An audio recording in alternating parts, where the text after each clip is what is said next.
Columbia Network takes pleasure in bringing you Suspense.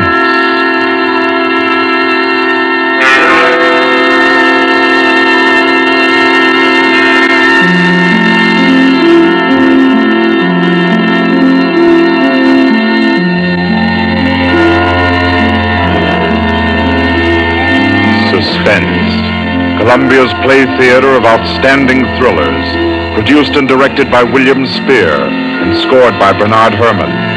The notable melodramas from fiction and stage and screen, from the world's great literature of entertaining excitement, presented each week to bring you to the edge of your chair, to keep you in suspense.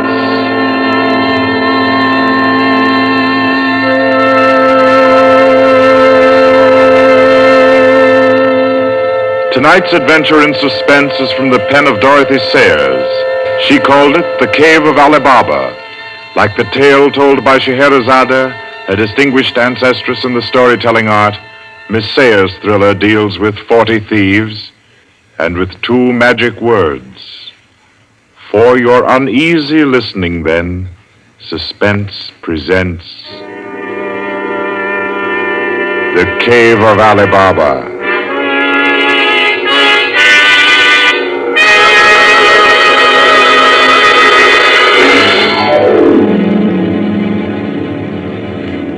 On a Saturday afternoon in January, in a grim and narrow house in Lambeth, a man sat eating kippers and reading the daily paper. He was smallish and spare, with brown hair rather too regularly waved and a strong, brown, pointed beard. His double-breasted navy blue suit, his socks, tie, and handkerchief were all scrupulously matched, and his brown boots just a trifle too highly polished. He did not look a gentleman, not even a gentleman's gentleman. Yet there was something about his appearance which suggested that he was accustomed to the manner of life in good families. Superior butler, perhaps, yet not old enough to be retired. A footman who had come into a legacy, yes. He had just finished eating, and he was sipping his coffee when a slight noise at the front door caught his ear. Swiftly, too swiftly for a quiet little man sitting eating kippers and reading his paper on a Saturday afternoon, he sprang up. He dashed through the small hallway and he flung the door open. Of course, no one in sight. The society is at least dramatic in its delivery of its correspondence. And as if he knew what he would find, he shut the door and turned to the hat stand in the hall. An envelope had been placed there. It was addressed to Joseph Rogers. So Mr. Rogers opened the note. Number 21. An extraordinary general meeting will be held tonight at the house of number 1 at 11:30. You will be absent at your peril. The word is finality. Finality. Yes, I think so. The man called Joseph Rogers stood for a moment, studying the note. Then he strode to the rear of the house, to a tall safe built in the wall. Carefully, he manipulated a dial. He swung the safe door open. He stepped inside into a small strong room. He opened a drawer marked correspondence, placed the note inside, and then came out again. A moment to reset the lock for a new combination, and then he went back into the living room. He reached for the telephone. He lifted it from the cradle and then reconsidered. Too dangerous. He hurried upstairs and clambered into an attic. In the furthest corner, he searched for and found a knothole in the woodwork. He pressed it. A concealed trapdoor swung open, and he was in the loft of the adjoining house. He paused before 3 cages, in each of them a carrier pigeon. Carefully, he wrote a note, slipped it under a pigeon's wing. There you are, my pretty. There, take it easy now. There you go. Fly straight. 4:30. I'll send another pigeon at 5 and the third at 6. I should have my answer by 9:30 at the latest. Oh, I forgot one thing, most important. Mr. Rogers moved through the trapdoor, back into the attic of his own house, and once again he stood before the tall safe built in the wall. He opened the door, stepped into the strong room, moved for a moment quietly in the dark, and then spoke gently. Now, be good, my sweetheart. I'm depending on you. Open sesame. Come on now, old thing. Open sesame. Open sesame. That's better. That's very much better.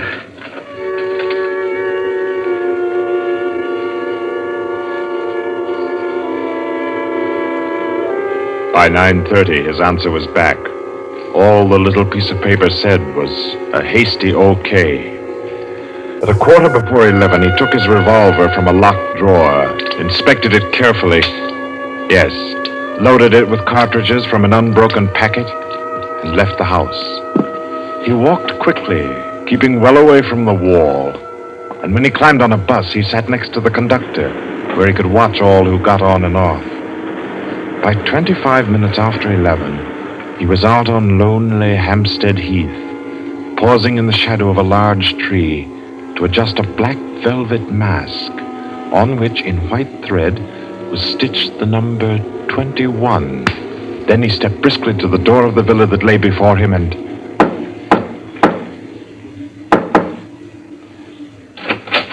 What is it? Finality. Come in. Go right on through. Number 1 will check you in. Right.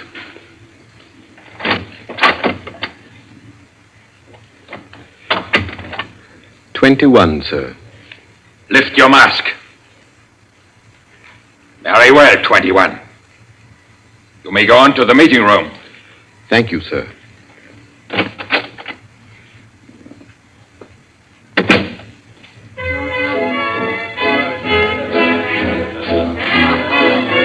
The room of the villa in which Mr. Rogers now stood was a large one, a brilliantly lighted room. There was a gramophone in one corner, blaring out a jazz tune.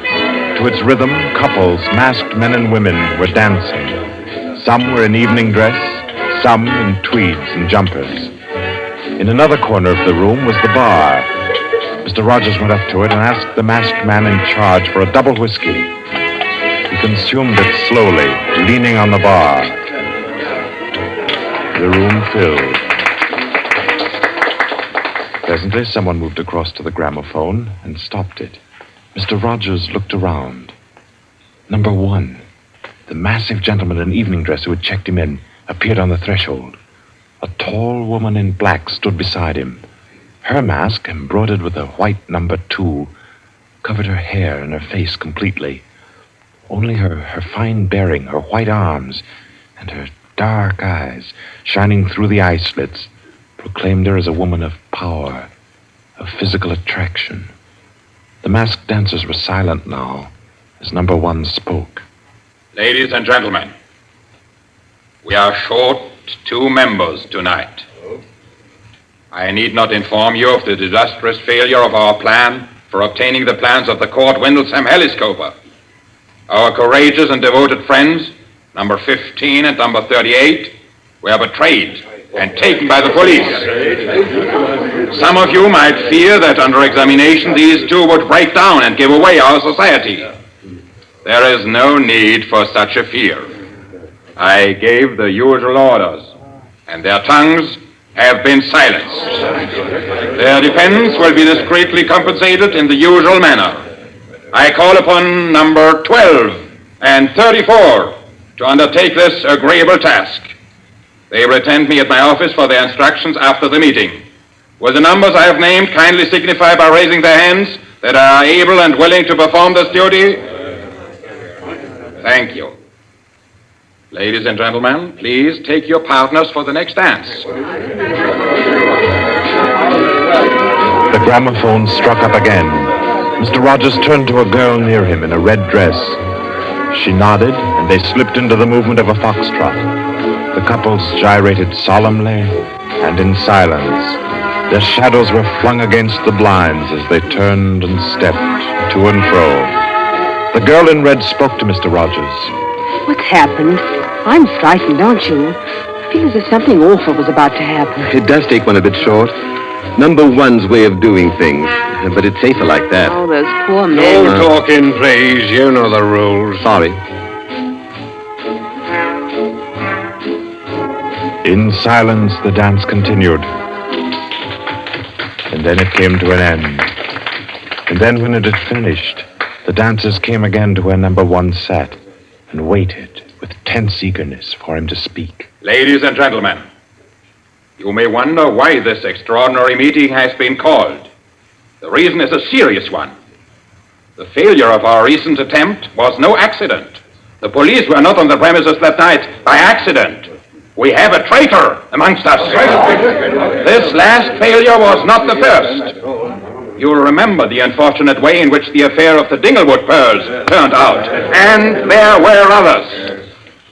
However, I am happy to say that our minds can now be easy.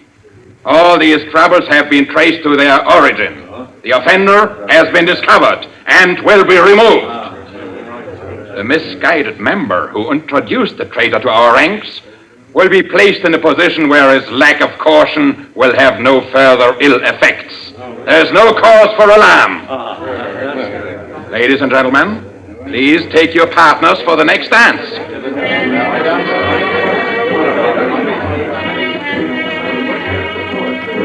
Again, the gramophone took up its bizarre monotony, and the masked dancers glided and turned, and their movements were sharper, more staccato. The girl in red was claimed by a tall mask in evening dress. A hand laid on Mr. Rogers' arm made him start. A small, plump woman in a green jumper slipped a cold hand into his. The dance went on.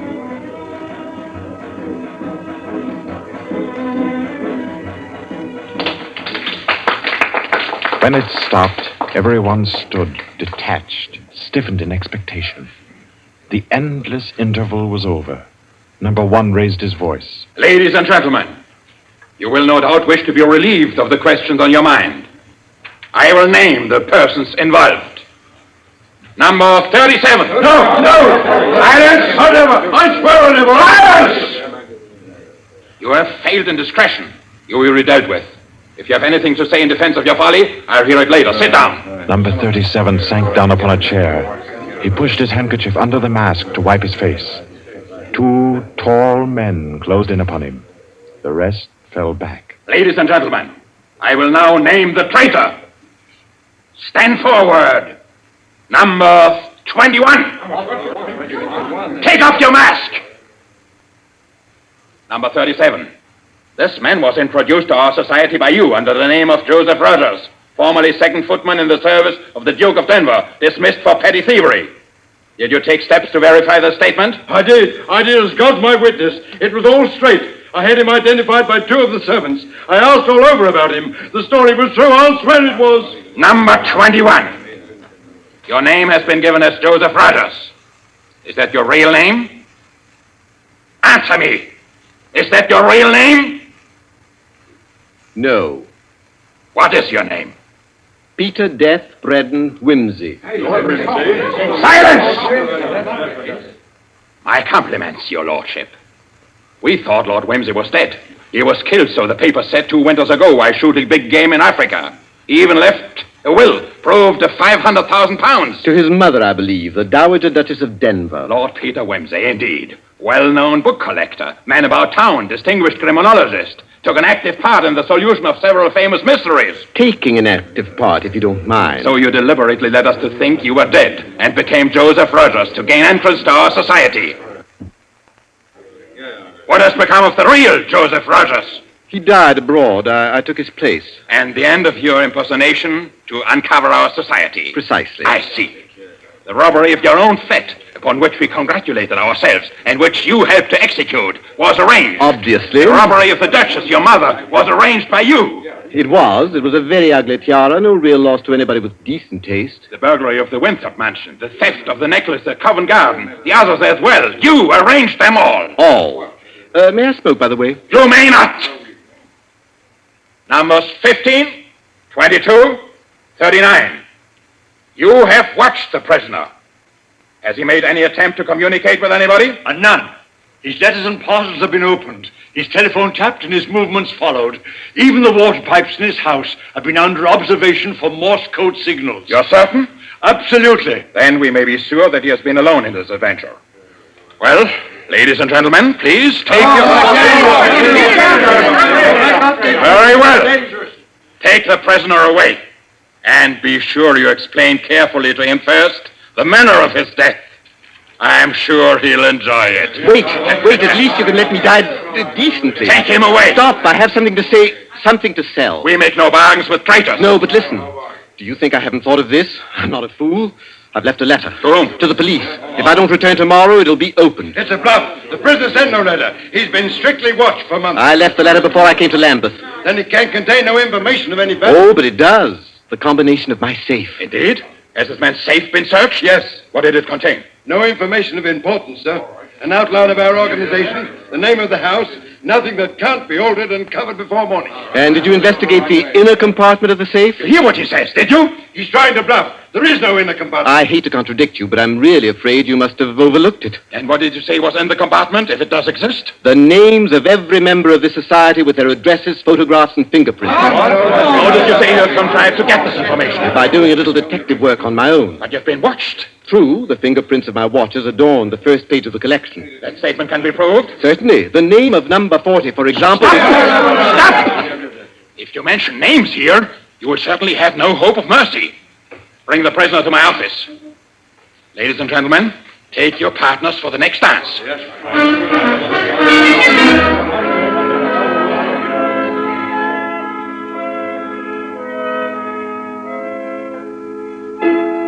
you matter go on. I've proved that I know your gang from number 1 through number 25. Do you want me to prove that I know the others as well? My lord, your story fills me with regret that you are not, in fact, a member of our society. Wit, courage, and industry are valuable in an association like ours. I fear I cannot persuade you. No, I suppose not.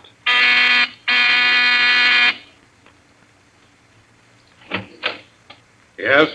Ask the members kindly to proceed to the supper room.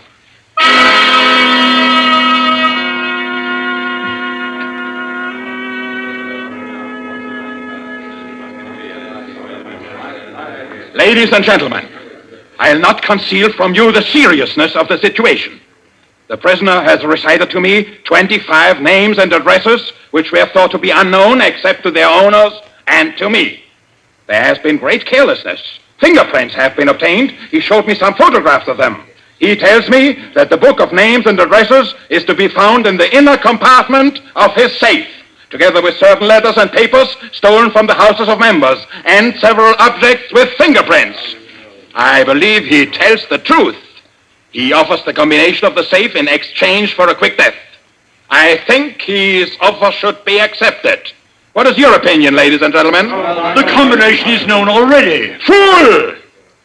This man is Lord Peter Wimsey, a scientist of crime. Do you think he will have forgotten to change the combination? Oh, I say give him the promise. Time's getting short. You agreed? It's a bargain, Wimsey. What is the combination? The word of the combination is unreliability. And the inner door, the inner compartment. In anticipation of the visit of the police, the inner door is open. Good. Number 12 and 36. You will go to the prisoner's house and... Why should any more members... That's right. I agree. Nobody ought to be trusted. Then what, ladies and gentlemen, do you suggest? You go yourself. You're the only one that knows all the names. You go yourself. I second that motion. Is the wish of the meeting, then, that I should go? No. I say no. No, don't go. Number 1 is our president, the head and soul of our society. If anything should happen to him, where should we be? You've all blundered. We have your carelessness to thank for all this. Do you think we should be safe for 5 minutes if he were not here to repair your follies? There's something in that. If you will pardon my suggesting it, the lady appears to be in a position peculiarly favorable for the reception of the president's confidences. The contents of my modest volume will be no news to her. Why should she not go herself? Because I say she must not. If it is the will of the meeting, I'll go. Give me the key of the house. Here. Is your house watched? No. If I have not returned in 2 hours, act for the best to save yourselves. And do what you like with the prisoner.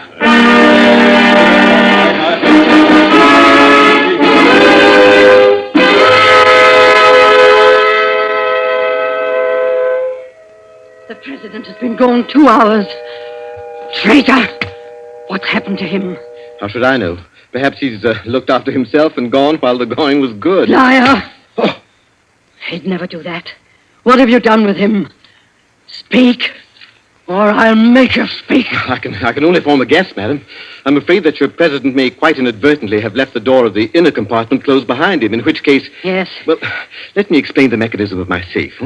The inner compartment has 2 doors. The outermost opens outward with an ordinary key. Oh, do you think that the president is so stupid as to be caught in an obvious trap?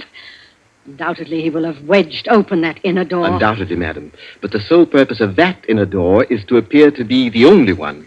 Hidden behind the hinge of that door is another, a sliding panel, also left open. Inside the compartment is the big, heavy ledger containing all the information about this society. This ledger lies on a steel shelf. Do I make myself clear? Oh, yes, go on. The steel shelf is balanced on a concealed spring. When the weight of the book, the ledger, is lifted, the shelf rises almost imperceptibly, and in rising it makes an electrical contact. Now, let me draw a picture. Your president steps into the inner compartment, sees the book, takes it up, anxiously to examine to see if it's the right one. The shelf rises, the electrical contact is made, and the steel panel behind him slides into place. He's trapped. You devil! What is the word that opens the inner door? Quick, the word. Do you remember the story of Ali Baba and the 40 Thieves? Uh-huh. Well, when I had this safe constructed, my mind went back, well, call me sentimental if you will, to my childhood. The words that open the door are open sesame. Oh. How long can a man live in this devil's trap of yours? Oh, I should think he might hold out for a few hours if he didn't use up all the oxygen by hammering and yelling. I imagine if we go there at once, we'll be able to get him out all right. I'll go myself. I think you'd better take me with you. Why? Well, I'm the only person who can open the door. But you've given me the word. Yes, you have the word. But this door of mine, I'm rather proud of it. You know, it's my own invention. It's the latest thing. It will open to the words open sesame, all right. But to my voice only. Your voice? I'll choke your voice with my hands. What do you mean, your voice only? Don't clutch my throat like that. You'll wreck my voice, and then the door might not recognize it. Ah, there, that's better. The door got stuck for a week once, and when I had a cold. Is what he says true? Is it possible? Perfectly possible, madam. It'll have a microphone arrangement. Could be done also with light vibrations. We must let him go. Take the ropes off him. Let him go, nothing. He doesn't go to blab to the police. The president's done in, that's all. And we'd all better make traps while we can. It's all up, boys. Right. Chuck this fella down the cellar and fasten him in. I'll go and destroy the ledgers. 32, you know where the switch is. Give us a quarter of an hour to clear, then you can blow the place to glory. No, you can't leave one to die. He's your president, your leader. I won't let it happen. I won't. I'll free this man myself. Here, none of that now. Let me go. Let go of me. Think, Blaster, think. It'll be light in an hour or two. The police may be here at any moment. Police? Oh, yes. Yes, you're right. No, we mustn't imperil the safety of all for just one man. He himself would not wish it. Throw this man in the cellar and let's get out of here while there's time.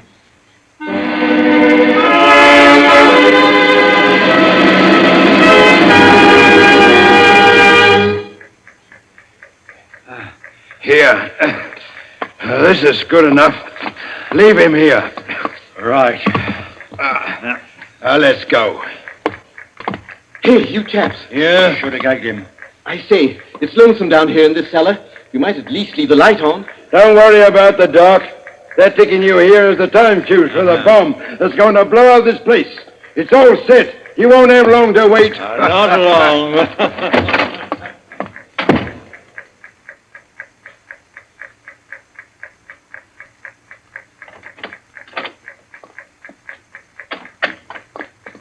Who is it? Who's there? Hold still, so I can cut the ropes. Well, if it isn't two. My compliments, madam, on your loyalty to your president. Quick. They've set the time fuse. The house is mine. Follow me as fast as you can. Number one must be saved. And only you can do it. Well, how did you manage to... There's no time for questions. Get up and follow me. You will release him. You promise. I promise. But I warn you, madam, that this house is surrounded. When my safe door closed, it gave a signal to Scotland Yard. All the members of the society are taken. Never mind them. Here, outside. Quick. All right, who's there? That you, Inspector? Get your fellows away, quick. The house is going up in a minute.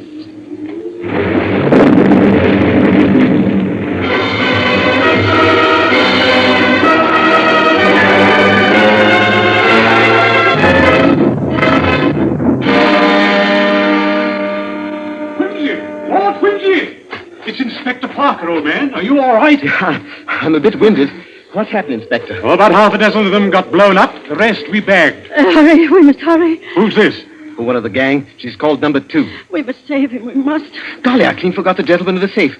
Parker, where's your car? It's down the lane. Send one of your men down to get it. Right. Johnson, bring that car here. Yes, sir. I've got the number 1 of the whole company quietly asphyxiating at home. I promised we'd get back and save him. He's the bloke that we've been wanting. The man at the back of the Morrison case and the Hope Wilmington case and hundreds of others. Is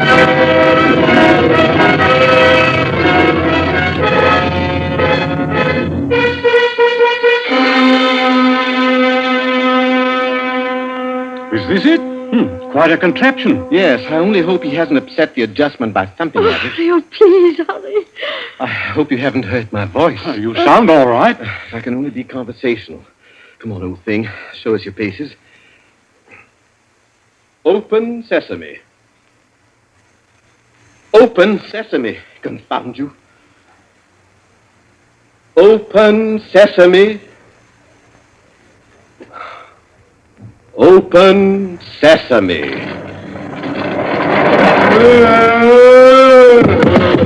He's dead.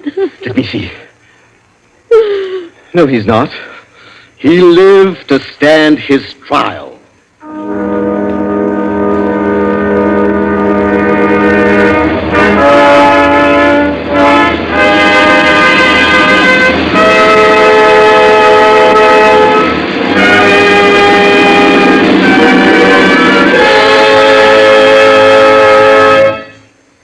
And so, all's right with the world, as it always is when Lord Peter Wimsey is involved.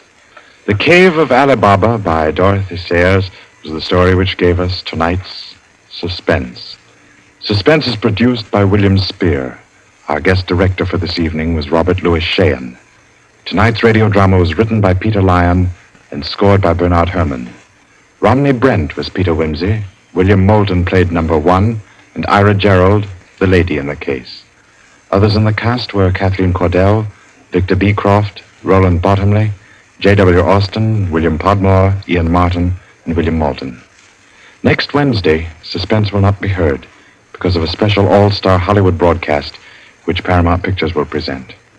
2 weeks from tonight, at this time, Columbia will bring you another selected story from the world's great literature of thrills. Another study in suspense.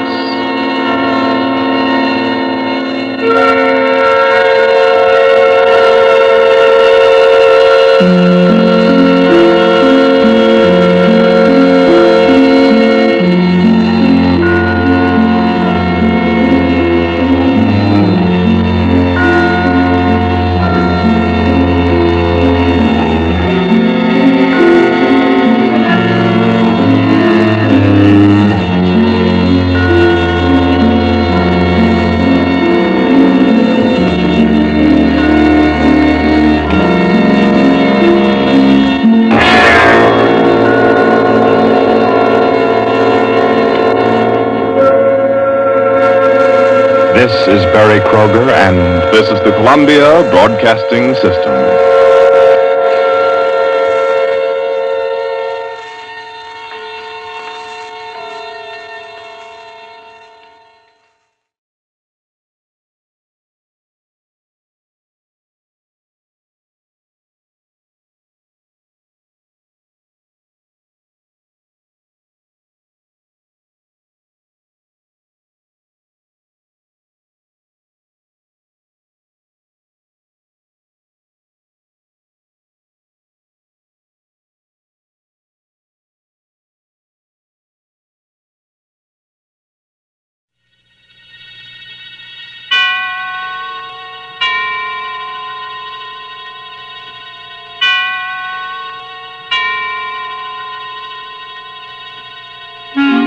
Suspense.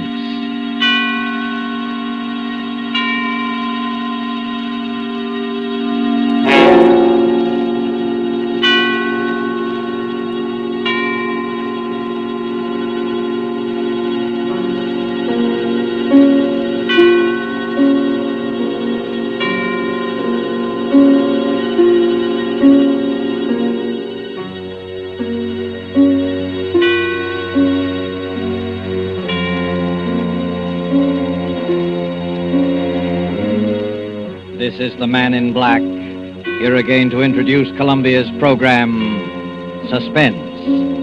Our star tonight is one of the most compelling actresses in America today, Miss Agnes Moorehead. Miss Moorehead returns to our stage to appear in a new study in terror by Lucille Fletcher called Sorry, Wrong Number. This story of a woman who accidentally overheard a conversation with death and who strove frantically to prevent murder from claiming an innocent victim is tonight's tale of suspense. If you have been with us on these Tuesday nights, you will know that suspense is compounded of mystery and suspicion and dangerous adventure. In this series are tales calculated to intrigue you, to stir your nerves, to offer you a precarious situation, and then withhold the solution until the last possible moment. And so it is with Sorry, Wrong Number, and the performance of Agnes Moorehead. We again hope to keep you in suspense.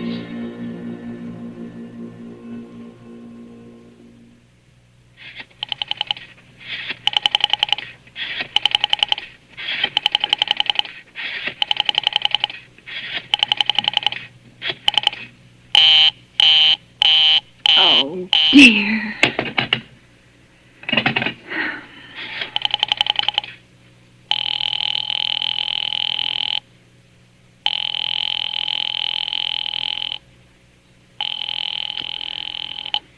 Your call, please. Operator, I've been dialing Murray Hill 70093 now for the last 3/4 of an hour, and the line is always busy. I don't see how it could be busy that long. Will you try it for me, please? I'll be glad to try that number for you. One moment, please. I don't see how it could be busy all this time. It's my husband's office. He's working late tonight, and I'm all alone here in the house. My health is very poor, and I've been feeling so nervous all day. Ringing Murray Hill 70093.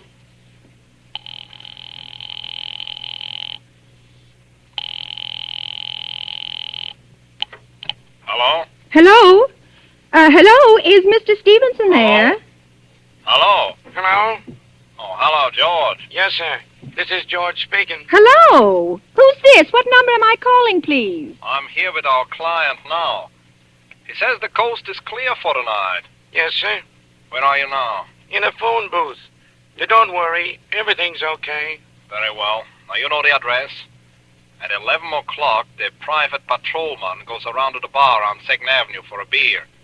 Be sure that all the lights downstairs are on, There should be only one light visible from the street.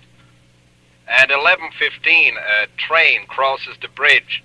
It makes a noise in case her window is open and she should scream. Oh, hello. What number is this, please? Okay. I understand. Now make it quick. As little blood as possible, Our client does not wish to make her suffer long. Will a knife be okay, sir?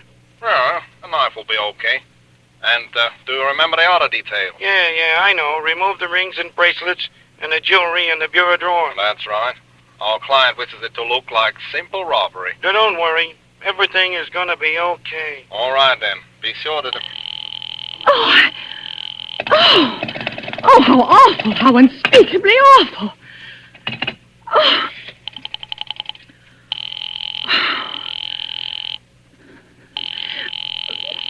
Your call, please. Operator, I've just been cut off. I'm sorry. What number were you calling? Why, it was supposed to be Murray Hill 70093, but it wasn't. Some wires must have got crossed. I was cut into a wrong number, and I've just heard the most dreadful thing. Something about a murder. And, operator, you'll simply have to retrace that call at once. I beg your pardon. May I help you? Oh, I know it was a wrong number, and I had no business listening, but these two men, they were cold-blooded fiends, and they were going to murder somebody, some poor innocent woman who was all alone in a house near a bridge, and we've got to stop them. We've got to. What number were you calling, please? Well, that doesn't matter. This was a wrong number, and you dialed it for me, and we've got to find out what it was immediately. What number did you call? Oh, why are you so stupid? What time is it? Do you mean to tell me you can't find out what that number was just now? I'll connect you with the chief operator. Oh, I think it's perfectly shameful. Now, look, it was obviously a case of some little slip of the finger. I told you to try Murray Hill 70093 for me. You dialed it, but your finger must have slipped, and I was connected with some other number. And I could hear them, but they couldn't hear me. Now, I simply fail to see why you couldn't make that same mistake again on purpose, why you couldn't try to dial Murray Hill 70093 in the same sort of careless way. Murray Hill 70093. I will try to get it for you. Thank you.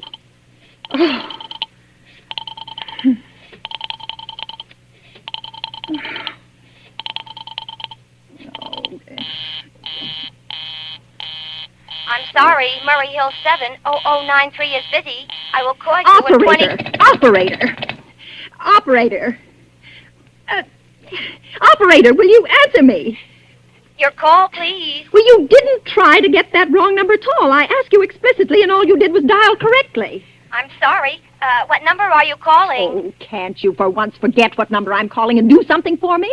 Now, I want to trace that call. It's my civic duty, it's your civic duty to trace that call and apprehend those dangerous killers. And if you won't... I will connect you with the chief operator. Please! Oh.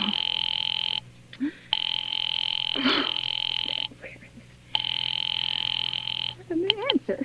This is the chief operator. Oh, chief operator, I want you to trace a call, a telephone call immediately. I don't know where it came from or who was making it, but it's absolutely necessary that it be tracked down because it was about a murder that someone's planning. A terrible, cold-blooded murder of a poor, innocent woman. Tonight at 11:15. I see. Well, can you trace it for me? Can you track down those men? I'm not certain. It depends. Depends on what? It depends on whether the call is still going on. If it's a live call, we can trace it on the equipment. If it's been disconnected, we can't. Disconnected? If the parties have stopped talking to each other. Oh, but of course they must have stopped talking to each other by now. That was at least 5 minutes ago, and they didn't sound like the type who would make a long call. Well, I can try tracing it. May I have your name, please? Mrs. Stevenson. Mrs. Elbert Stevenson. Now, but listen... And your telephone number, please? Oh, Plaza 42295. But if you go on wasting all this time... Why do you want the call traced, please? Why? Well...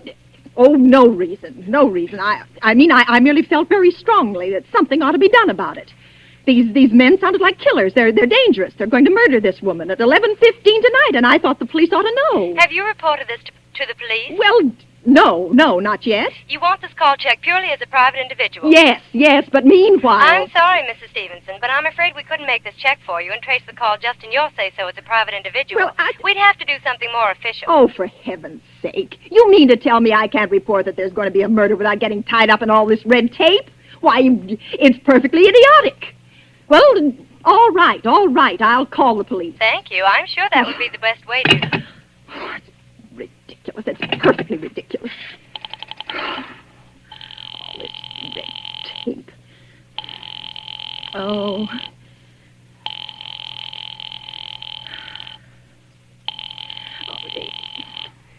Your call, please. The police department. Get me the police department, please. Thank you. Ringing the police department.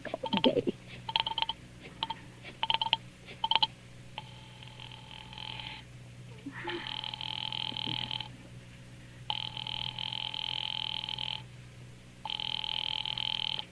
Police station, precinct 43, Sergeant Martin speaking. Police department, this is Mrs. Stevenson, Mrs. Elbert Smythe Stevenson of 53 North Sutton Place. I'm calling up to report a murder. I mean, the murder hasn't been committed yet, but I just overheard plans for it over the telephone, over a wrong number that the operator gave me. I've been trying to trace down the call myself, but everybody is so stupid, and I guess in the end you're the only people who could do anything. Yes, ma'am. Well, it was a perfectly definite murder. I heard their plans distinctly. 2 men were talking, and they were going to murder some woman at 11:15 tonight.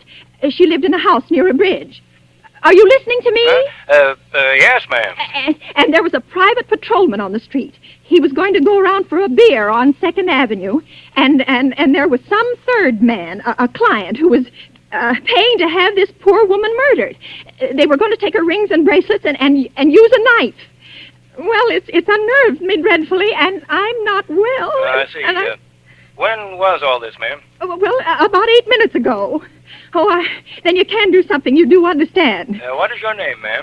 Mrs. Stevenson, Mrs. Elbert Stevenson. And your address? 53 North Sutton Place. 53 North Sutton Place. That's near a bridge. The Queensboro Bridge, you know, and we have a private patrolman on our street, and 2nd Avenue... And what was the number you were calling? Murray Hill 70093. But that wasn't the number I overheard. I mean, Murray Hill 70093 is my husband's office.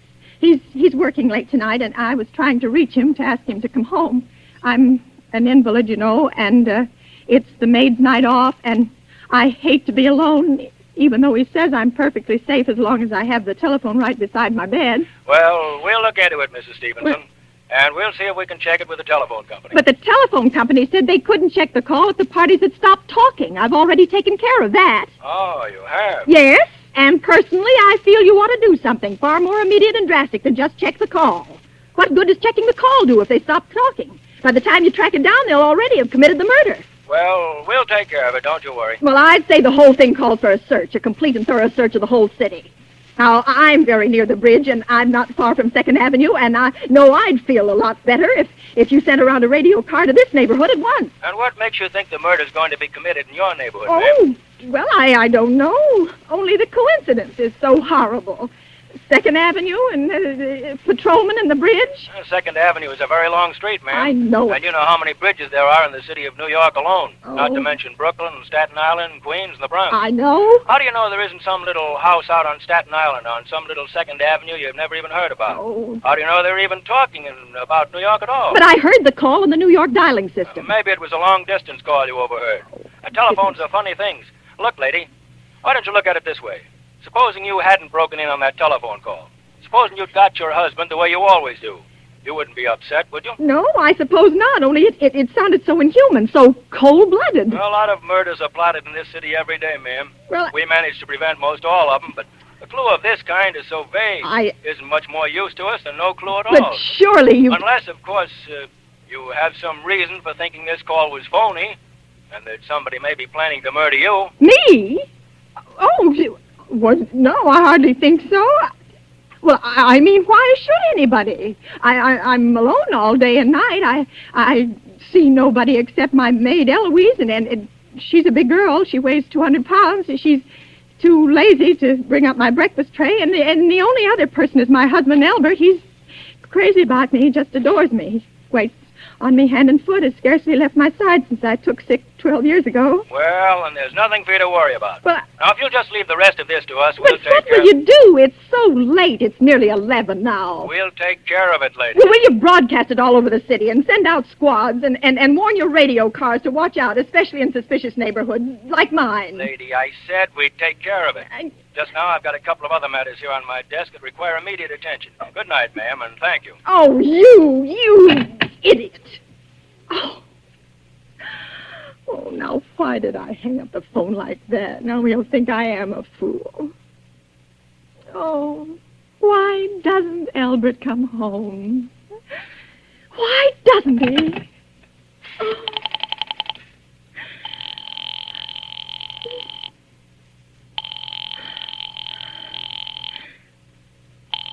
Oh. She answer. Your call, please. Operator, for heaven's sake, will you ring that Murray Hill 70093 number again? I can't think what's keeping him so long. I will try it for you. Well, try. Oh. So nervous. Why did you take so long? I'm sorry. Murray Hill 70093 is busy. I will call you. I can hear it. You don't have to tell me. I know it's busy. Oh, if I could only get out of this bed for a little while. If I could get a breath of fresh air, or just lean out of the window, or see the street. Hello, Albert? Hello? Hello? Hello? Oh, what's the matter with this phone? Hello? Hello? Hello? Hello? Oh, for heaven's sake, who is this? Hello?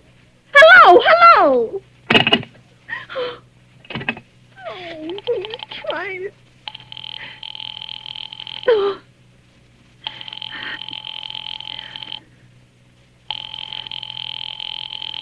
Oh, why did... Your call, please. Hello, operator. I don't know what's the matter with this telephone tonight, but it's positively driving me crazy.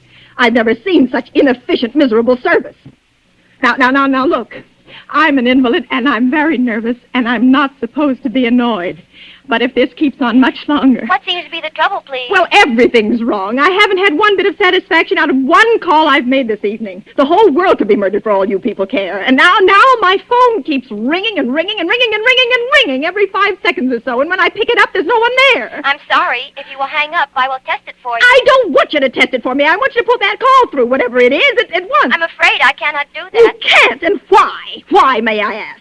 The dial system is automatic. Oh. If someone is trying to dial your number, there is no way to check whether the call is coming through the system or not. Oh, unless the person who is trying to reach you complains to his particular operator. Well, of all this stupid... And meanwhile, I've got to sit here in my bed suffering every time that phone rings, imagining everything. I will try to check the trouble for Check you. Check it. That's all anybody can do. Oh, what's the use of talking to you? You're stupid.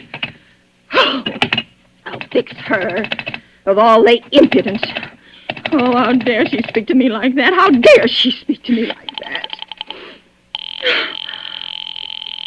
Oh. She answered.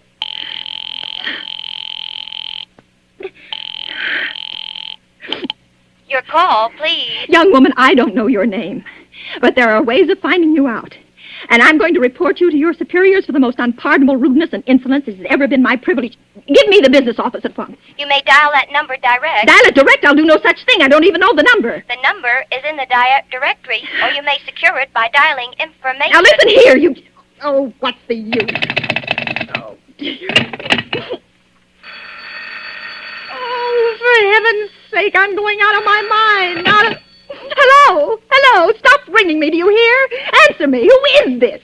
You realize you're driving me crazy? Who's calling me? What are you doing it for? Now stop it, I say. Hello? Hello? If you don't stop ringing me, I'm going to call the police. Do you hear? The police! Oh, if Albert would only come home. Oh, let it ring. Let it go on ringing. It's a trick of some kind. And I won't answer it. I won't, even if it goes on ringing all night. I won't.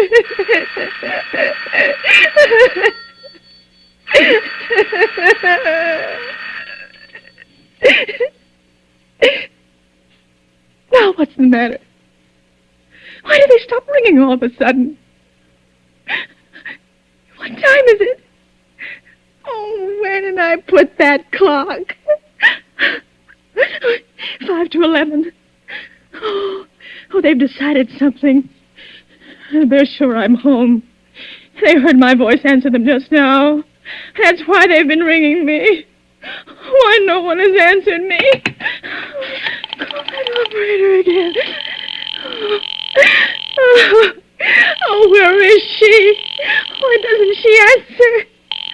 Oh, operator. Why doesn't she answer? Oh. Your call, please. Where were you just now? Why didn't you answer at once? Give me the police department. I'm sorry. Just a minute. Oh. I'm sorry. The line is busy. I will call you. Busy? Busy? But that's impossible. The police department can't be busy. There must be other lines available. The line is busy. Oh. I will try to get them for you later. No, I've got to speak to them now, or it may be too late. I've got to talk to someone. What number do you wish to speak to? I don't know, but there must be someone to protect people beside the police department. A detective agency. You will find agencies listed in the classified directory. But I don't have a classified directory. I mean, I'm too nervous to look it up. I will connect you with information. Perhaps she will be able to help you. No. Oh, you're being spiteful, aren't you? You don't care, do you, what happens to me? I could die and you wouldn't care. Oh, stop it! Stop it! I can't stand anymore. Hello? What do you want? Stop ringing, will you? Stop it! Hello? Is this Plaza 42295? Yes, I'm sorry. Yes, this is Plaza 42295. This is Western Union. I have a telegram here for Mrs. Albert Stevenson. Is there anyone there to receive the message? Yes, I'm Mrs. Stevenson. The telegram is as follows. Mrs. Albert Stevenson, 53 North Sutton Place, New York, New York. Darling, terribly sorry. Tried to get you for last hour. but line busy. Oh. Leaving for Boston 11 p.m. tonight on urgent business. Back tomorrow afternoon. Keep happy. Love, signed Albert. Oh, no. Do you wish us to deliver a copy of the message? No. No, thank you. Thank you, madam. Good night. Good night. Oh, oh. Oh, no. No, I don't believe it. He couldn't do it. Not when he knows I'll be all alone. It's some trick. It's some trick. Some fiendish trick. I know. Oh, I'm so nervous. Oh, why doesn't she answer? Your call, please. Operator, try that Murray Hill 70093 number for me just once more, please. You may dial that number direct. Oh.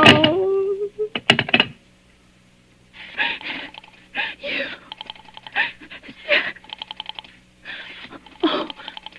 Oh. 9, 3.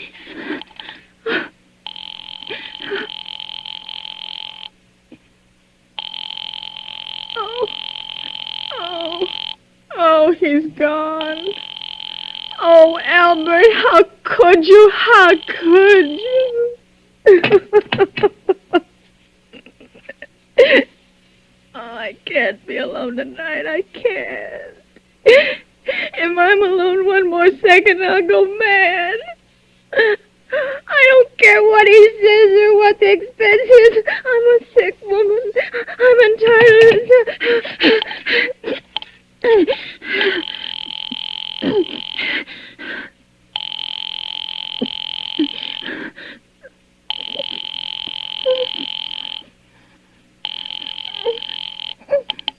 This is information. May I help you? I want the telephone number of Henchley Hospital. Henchley Hospital? Yes. Do you have the street address? No, it's somewhere in the 70s. It's a very small, private and exclusive hospital where I had my appendix out 2 years ago. Henchley, H-E-N-C-A... Wait a moment.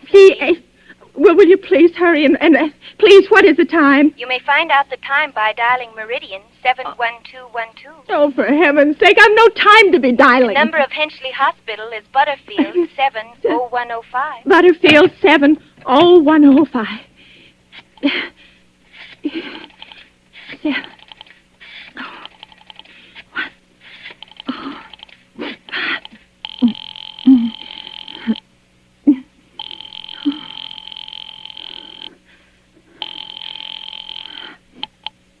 Henchley Hospital. Good evening. Nurse's registry. Who was it you wished to speak to, please? I want the nurse's registry at once. I want a trained nurse. I want to hire immediately for the night. I see. And what is the nature of the case, madam? Nerves. I'm very nervous. I need soothing and companionship. You see, my husband is away, and I'm Have also... you been recommended to us by any doctor in particular, madam? No, but I really don't see why all this catechizing is necessary. I just want a trained nurse. I was a patient in your hospital 2 years ago, and after all, I do expect to pay this person for attending me. We quite understand that, madam, but these are war times, you know. I know that. Registered nurses are very scarce just now, and our superintendent has asked us to send people out only on cases where the physician in charge feels it's absolutely necessary. Well, it is absolutely necessary. I'm a sick woman. I'm very much upset, very. I'm alone in this house, and I'm an invalid, and tonight I overheard a telephone conversation that upset me dreadfully. In fact, if someone doesn't come at once, I'm afraid I'll go out of my mind. I see. Well, I'll speak to Miss Phillips as soon as she comes in. And what is your name, madam? Miss Phillips? And when do you expect her in? I really couldn't say. She went out to supper at 11 o'clock. 11 o'clock? But it's not 11 o'clock yet. Oh, my clock has stopped. I thought it was running down. What time is it? Just 15 minutes past 11. What was that? What, madam? That click just now in my own telephone. As though someone had lifted the receiver off the hook of the extension telephone downstairs. Well, I didn't hear it, madam. Now, about this... But I did. There's someone in this house. Someone downstairs in the kitchen. And they're listening to me now. They're listening!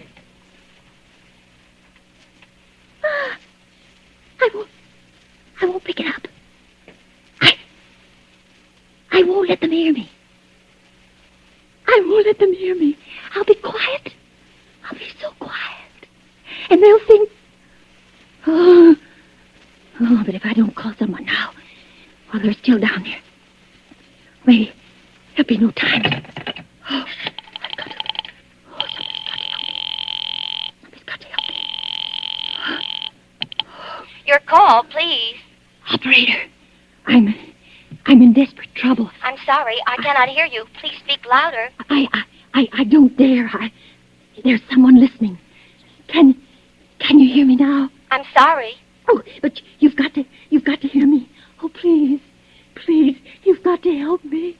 There's someone in this house, someone who's going to murder me, and you've got to get in touch with. Oh, there it is. There it is. Did you hear it? He's put it down. He's put down the extension phone. He's coming up. Oh, he's coming upstairs. Okay, give me the police department. The police department. Oh, give me the police department. One moment, please. I will connect you. I can hear him. Oh, I can hear him. He's coming nearer. Oh, I know it. Hurry, please.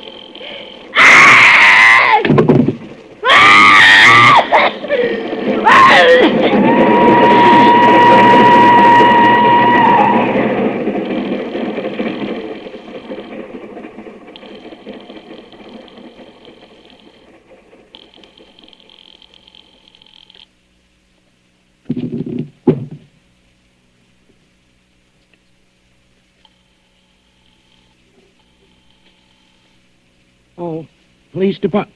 Oh, I'm sorry. Must have got the wrong number. Precinct 43, Sergeant Martin speaking. Police Department, Martin speaking. Police Department, Martin speaking. Oh, police department? Police Department.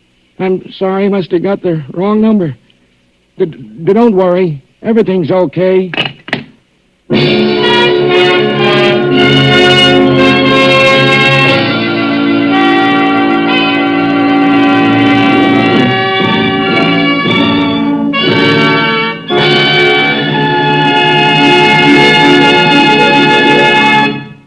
And so closes Sorry, Wrong Number, starring Agnes Moorehead, tonight's tale of suspense.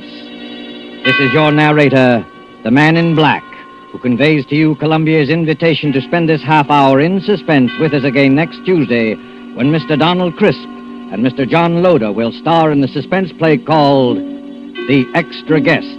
The producer of these broadcasts is William Spear, who with Ted Bliss, the director, Lud Gluskin, the musical director, and Lucille Fletcher, the author, collaborated on tonight's Suspense.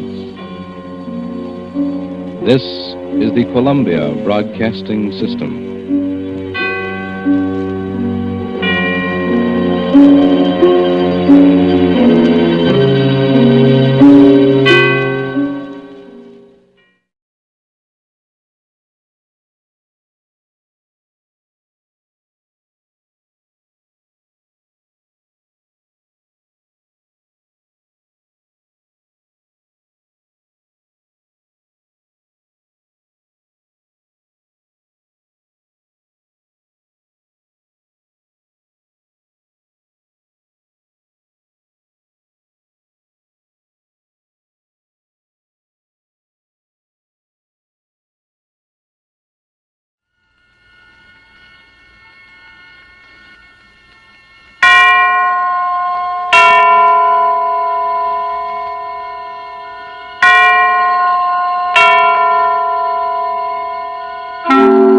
Suspense.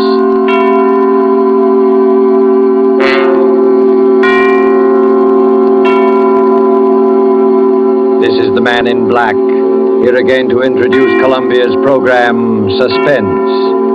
In our starring Hollywood cast tonight are Mr. John Sutton, who appears as a young English doctor, Jim Norwood, who knew a great deal more than he admitted concerning the strange events which we are about to relate. And Mr. George Zucco, who plays the village curate, the Reverend Arthur Morley. Our story, and it bears none but a coincidental resemblance to H.G. Wells' famous short novel, The Invisible Man, is by John Dixon Carr, and is called The Man Without a Body, tonight's tale of suspense. If you have been with us on these Tuesday nights, you will know that suspense is compounded of mystery and suspicion and dangerous adventure. In this series are tales calculated to intrigue you. And so it is with The Man Without a Body and the performances of John Sutton and George Zuko. We again hope to keep you in suspense.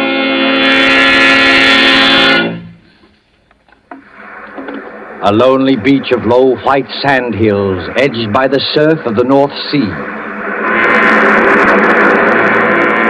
And back from the beach, drowsing as it has drowsed for 10 centuries, lies the village of Aldbridge in Suffolk. There is the seawall, now defaced by air raid shelters. And there are the rolling grain fields, the thatched white cottages, the spire of St. Luke's Church above the oak trees. Ancient and bell-haunted, lost among hedgerows, this village could never cause consternation in London newspaper offices. And yet, on that warm night nearly 4 years ago... This time it's really happened. A man without a body, completely invisible. Tommy boy! Tommy boy! Look at this dispatch. Reign of Terror in Suffolk Village. Has another of H.G. Wells' romances come true? An invisible man? I can't believe it. What's the matter with that village? They all gone scatty? Mr. George Wellman, builder, states that as he was returning home along the main road from Bury St. Edmunds... He distinctly saw a man's hat, without any head under it, moving towards him about 6 feet above the ground. George must have been full of beer. We can't use this story. Coffee boy! Even more surprising evidence was given by the Reverend Arthur Morley, vicar of St. Luke's Church. Who? The parson? You don't think he was full of beer? One question above all agitates the village. Who is Professor Ansmith? Who is this elderly American, said to be an inventor, who has settled at Aldbridge and leased a part of the house belonging to the local doctor? Out of some terrifying workshop, to strike like a maniac, where least expected, has there at last emerged... A real invisible man? The Church of St. Luke, Aldbridge, on that same Sunday evening. The evening service is over now, though an echo of bells still lingers. In the vestry at the rear of the church, where white surplices hang like ghosts, the Reverend Arthur Morley sits with his daughter Janice. It is a stone room of painted windows, now many-colored in the sunset. And here as the drowsy summer light turns to dusk. Janice, I don't believe it. I know, Father. I saw it with my own eyes, yet I don't believe it. You don't think we were dreaming, do you? No, Father. We weren't dreaming. If this goes on, the whole village will be in a frenzy. But what can I do? We could go to Professor Ansmith and ask him straight out. Ask him whether he's responsible for these... Yes. I wonder, Janice. A man isn't hurting anybody, you know. You couldn't ask for a quieter person or a better neighbor. And yet... What's that? Father, you are upset. It's only Mr. Emmett coming down from the belfry. Emmett? Oh, yes, of course. Is that you, Mr. Emmett? It's me, all right, sir. And very much in the flesh. Did you think I was the invisible man? Mr. Emmett, I forbid you to mention that subject. Very good, sir. But there's others, begging your pardon, that do mention it. Oh, yes, forgive me. I spoke too sharply. Oh, that's all right, sir. No harm done, no bones broken. Mind you not that I hold with this talk about invisible men. It ain't natural, I say. It ain't hardly Christian. I'm a greengrocer by trade, and I believe in what I can weigh and feel and... What's the matter, Mr. Emmett? Is anything wrong? Excuse me, sir. And you too, miss. Do you see anybody in this room except us? No, of course not. Why? Because I could have sworn something brushed past me just now. You're imagining things, Mr. Emmett. Yes, sir, I dare say. There's nobody hidden in the belfry tower, I hope. No, sir. I had a look-see. And what's more, there's not going to be anybody up there once I've locked the door. Now, let the blighter try and get in. Oh, please, Mr. Emmett. And you too, Father. You're talking about this invisible man as though... as though he actually existed. There's something funny going on, miss. You can't deny that. No, none of us can deny it. And what's more, sir, it's getting pretty dark in here. Hadn't you and Miss Janice better get along to the vicarage while I lock up? No, we can't go just yet, Mr. Emmett. We're expecting Dr. Norwood. Dr. Jim Norwood, sir? What does he say about all this? Oh, you might ask him yourself, Mr. Emmett. I think that's probably him now. Come in. The vestry door's not locked. Oh, hello, Padre. Hello, Janice. I'm sorry I'm late. Hello, Jim. You seem a good deal out of breath. I am out of breath, Janice, because there's blue blazes to pay down in the village. Not more trouble. Yes, I'm afraid so. They're holding a mass meeting at the Coach and Horses, and they're ready to murder Professor Ansmith. If this invisible man cuts any more capers, we may see a real old-fashioned lynching in an English village. Now, look here, my boy. This has got to stop. I know that, Padre, but how are we going to stop it? Sit down there, Jim, across the table from me. Yes, sir. First of all, what do you know about this Professor Ansmith? Nothing, sir. Nothing at all. But you rent part of your house to him. Oh, my dear Padre, that house is twice as big as I can possibly manage. I was only too glad to get a tenant. He gave you references, I imagine? Yes, but I didn't bother to check them. He's a quiet old boy. Pays his rent on the dot. Never does anything except read and go for long walks. Are you quite sure of that, Jim? The village has war nerves, that's all. With the camouflage aerodrome in the neighborhood, they're apt to imagine anything. True, perhaps, but... That talk about dynamos humming in the old boy's room and blue lights flashing is rubbish out of a sensational film. They imagine the whole thing. Finally, this crazy story about an invisible man playing the gramophone. Why, it's not a crazy story, Jim. Janice and I saw it happen. You what? Last night, about 9:30, Janice and I were out for a walk in the lane that runs past your house. On the way, we met Willie Kendrick, and he joined us. Well, sir? Listen, Jim. On that side of the house, there's a little square room with 2 windows and no furniture except a round table and a couple of chairs. Do you know the one we mean? Yes, of course. Professor Ansmith uses it. What about the room? It wasn't quite blackout time. The windows were up, the curtains weren't drawn, and the room was brightly lighted. On the table stood an old-fashioned gramophone with a horn and a crank handle. Beside it lay a pair of white cotton gloves, like gardener's gloves. The gramophone was playing away for dear life, but there was nobody in the room. Janice thought that was a bit odd, a gramophone going full tilt with nobody there, and called my attention to it. Just then, the gramophone started to run down. We could hear the record slow and go off key. As it did so... Well, sir, go on. As it did so, those white gloves got up off the table. Got up off the table? Got up off the table, took hold of the gramophone, and wound it up again. Mr. Emmett, what on earth are you doing? I dropped some candlesticks. So I see. Please pick them up again. Yes, miss. Padre, are you serious? Perfectly serious. A pair of gloves without any hands inside them? Yes. But what did they do exactly? The left-hand glove steadied the gramophone. The right-hand glove wound it up. Then they both hung in the air, beating time to the music. It should have been funny. I can only assure you it was not funny. What happened then? Oh, Jim, it was horrible. Willie Kendrick let out a yell and ran down the lane between the apple trees as though the devil were after him. I can't say I blame him. Father and I just stood there and... Stared is the word, my dear. Yes, stared. I can't forget any of it. The 3-legged table and the whirling record and the blue flowers on the wallpaper. But there was nobody there.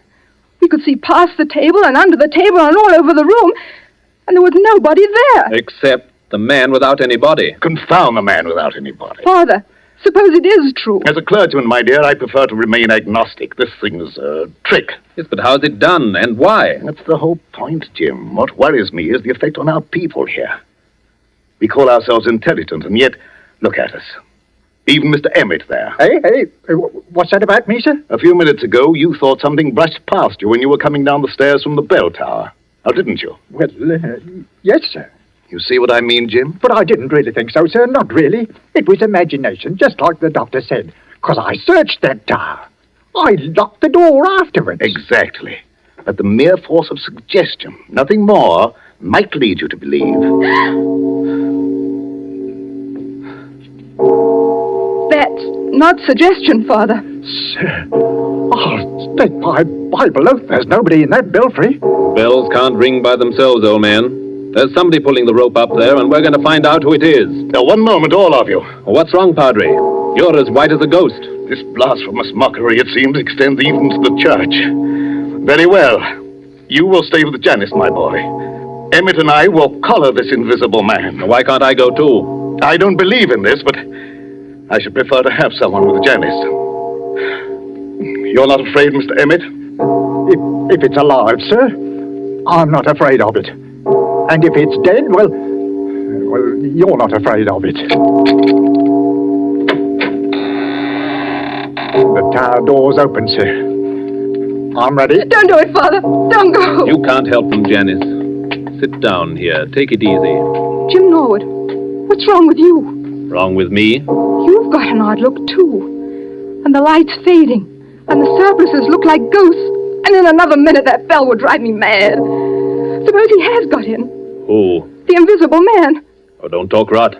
As there are sounds that the ear cannot hear, so there are colors that the eye cannot see. I read that somewhere. He hasn't hurt anybody yet. But suppose he turns nasty and does hurt somebody. He can't hurt anybody. How do you know? Janice, listen to me. Take my hand. Oh, but Jim... I want to tell you a few things you won't understand. I don't ask you to understand. I just ask you to remember. Well, what is it? The first is a question. If you were a government official and wanted to find an expert on camouflage, where would you go? An expert on camouflage? Yes. And the second point is this. I studied medicine in Germany. Oh, I know that, but that's One night on a bet, I hid backstage at the Winter Garden Theater in Berlin. I saw the whole show from backstage, and I learned a great deal. Jim Norwood, what on earth are you talking George about? Wellman and I have talked the whole thing over. In a way, Janice, there is an invisible man. I can tell you who he is and how he works. But there's no danger, do you understand? There's no danger at all. Jim, what was that? I don't know. You do know. I can see it in your face. You do know. I think somebody's fallen Fallen? from the top of the belfry. Father! Stay here, Janice. You can't do any good. Let go of my arm. I'm going up there. No, you're not. I didn't think what the danger might be. Besides, there's somebody coming down the stairs now. Stay just where you are and don't move until... Oh, Father. Father, are you all right? Steady, sir. Take it easy now. I'm perfectly all right, yes.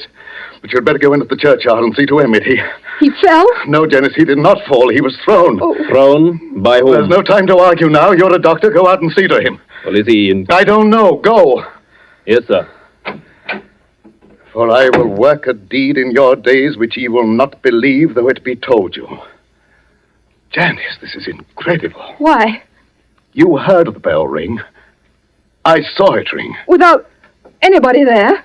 I was as close to that bell as I am to you now. No hand held the rope. There were no strings or wires or any tricks to make it move. Yet it clanged back and forth alone in the tower. And I thought I heard someone laugh. Laugh? Oh, don't take that too seriously. We were both overwrought, and the noise of the bell was deafening. What about Mr. Emmett? Emmett yelled some words I couldn't hear and lunged for the bell. Then something caught him. Something caught him and gave him a sledgehammer blow in the back. That belfry is nothing but open arches. You heard him scream. I saw his face just before he went over. Lock the door to the tower, Father. Lock it. I can't lock it. Emmett has the key.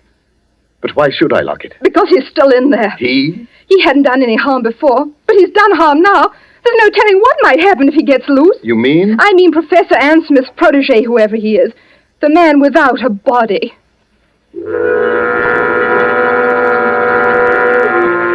Under the red sunset, some quarter of a mile away, a grass-carpeted lane winds between rows of apple trees.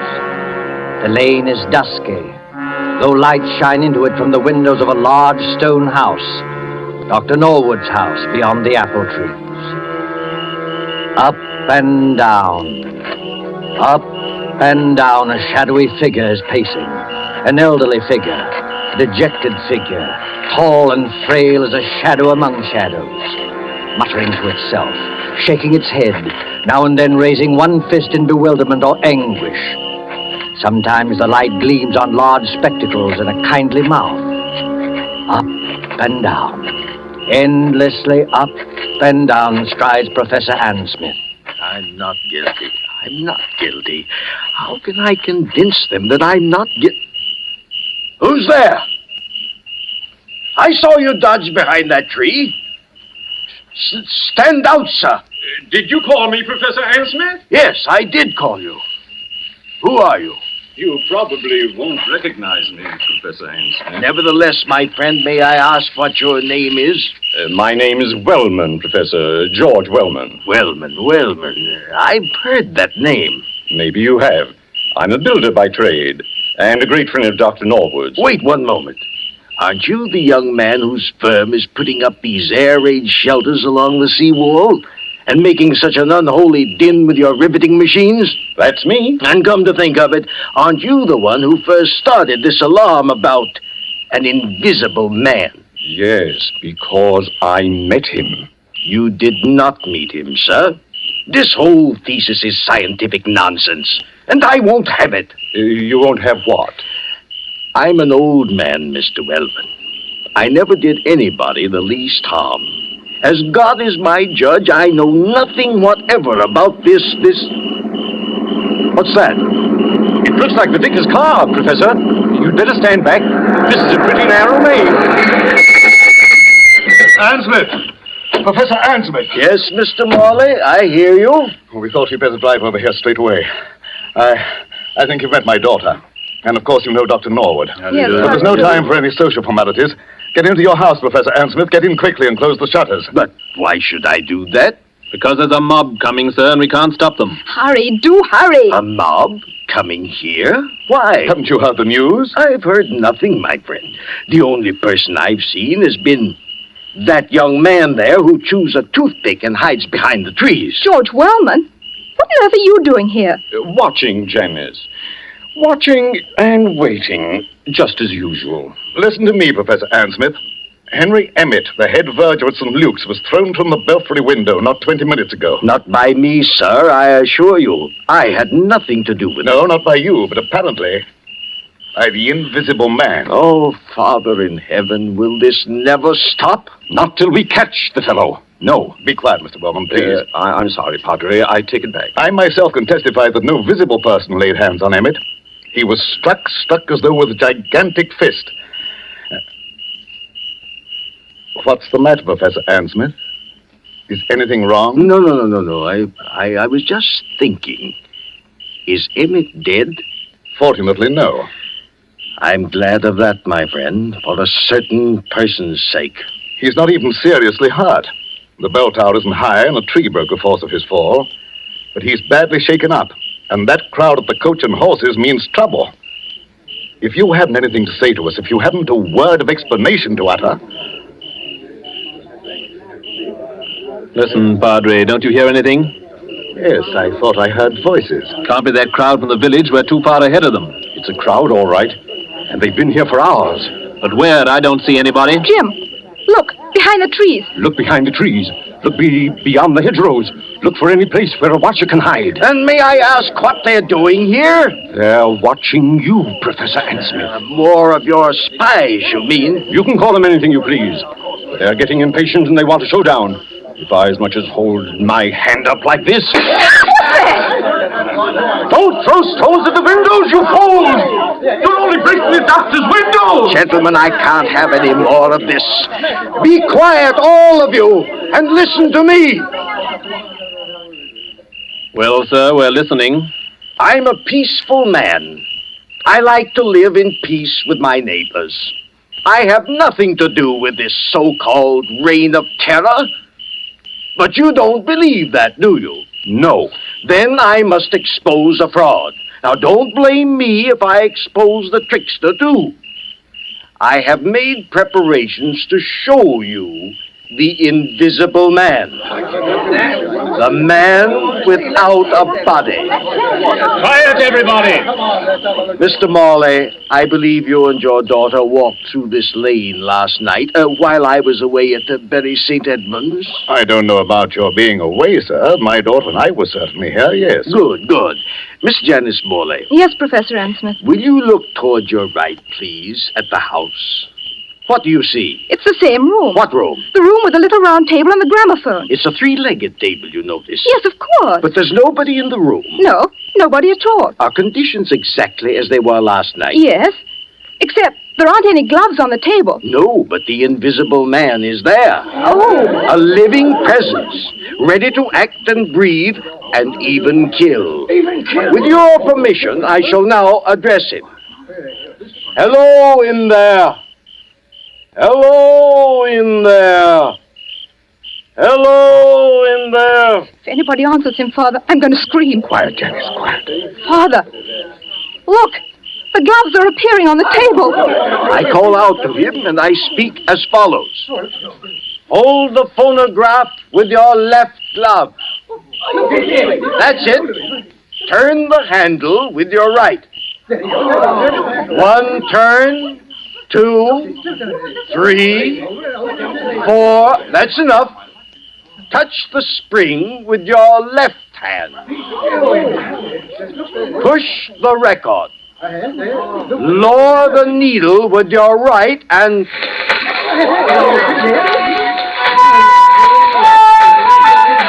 Ladies and gentlemen, the Invisible Man. Hold him on! Hold, you fools! Don't you see? On the contrary, let them throw all they like. Aim at the table, my friend. Aim at the table. Why at the table? Because then they'll see the trick. I don't follow you. What trick? The trick of the looking glasses.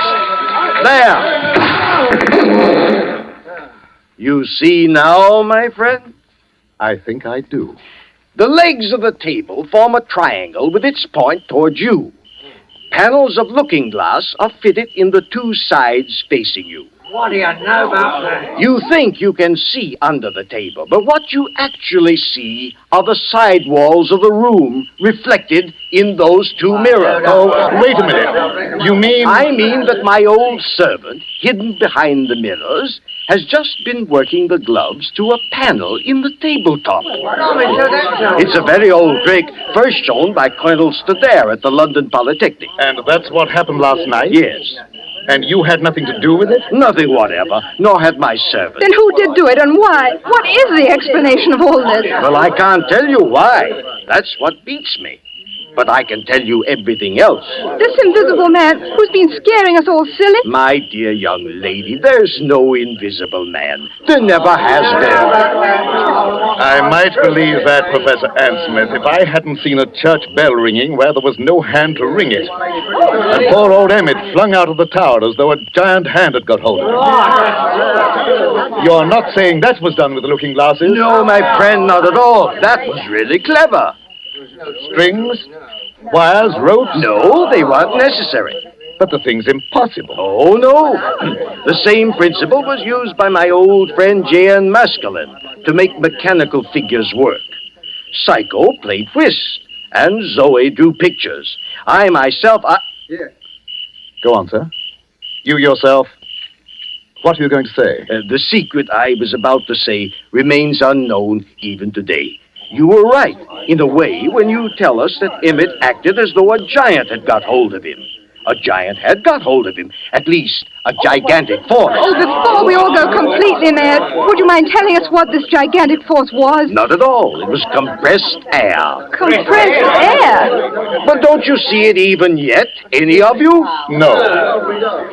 A compressed air pipe with 1,000 pounds pressure behind it was run up into the tower facing the bell.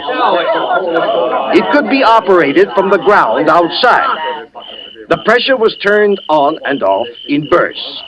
It made that heavy bell swing like a toy. Emmett, don't you remember? Emmett rushed forwards towards the bell. And the air pressure? The air pressure struck him like a sledgehammer and flung him headlong out of the tower. There's your miracle, gentlemen. That's all there was to it. Sir, I can't doubt what you say. It's too circumstantial and too right. But what, my friend? The compressed air tanks.